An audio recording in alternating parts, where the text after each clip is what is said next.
है चीज क्या अब तक तू ये नहीं जानता। বলিউড সুপারস্টার সালমান খানের বাড়ির বাইরে গুলিবর্ষণের ঘটনায় অভিযুক্ত কুখ্যাত গ্যাংস্টার লরেন্স বিশনোয়ের ছোট ভাই আনমোল বিশনোয়কে অবশেষে গ্রেফতার করেছে ভারতের জাতীয় তদন্ত সংস্থা এনআইএ। যুক্তরাষ্ট্র থেকে প্রত্যাবর্তনের পর ১৯ নভেম্বর দিল্লি বিমানবন্দরেই তাকে আটক করা হয়। পরে তাকে আদালতে উপস্থাপন করলে বিচারক ১১ দিনের পুলিশি হেফাজতের নির্দেশ দেন।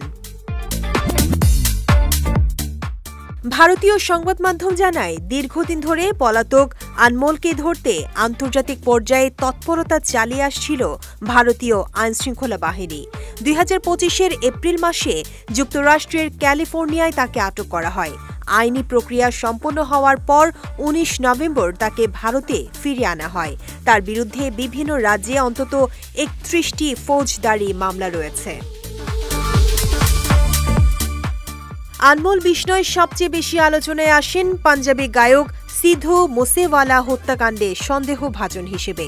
পাশাপাশি মহারাষ্ট্রের সাবেক মন্ত্রী বাবা সিদ্দিকের হত্যার সঙ্গে জড়িত থাকার অভিযোগও রয়েছে। বড় ভাই লরেন্স বিশনোয় কারাগারে যাওয়ার পরেই তিনি গ্যাংয়ের নেতৃত্ব নেন। ২০২২ সালে ভুয়া পাসপোর্ট ব্যবহার করে নেপাল হয়ে দুবাই, পরে কেনিয়া ও যুক্তরাষ্ট্রে পালিয়ে যান এবং সেখান থেকেই গ্যাং পরিচালনা করতেন বলে পুলিশের দাবি। ২০২৪ সালের এপ্রিলে সালমান খানের মুম্বাইয়ের গ্যালাক্সি অ্যাপার্টমেন্টের বাইরে গুলিবর্ষণের ঘটনায়ও তার সম্পৃক্ততা রয়েছে বলে অভিযোগ ওঠে। ওই ঘটনার পর থেকেই তাকে খুঁজছিল মুম্বাই ক্রাইম ব্রাঞ্চ ও দিল্লি পুলিশ।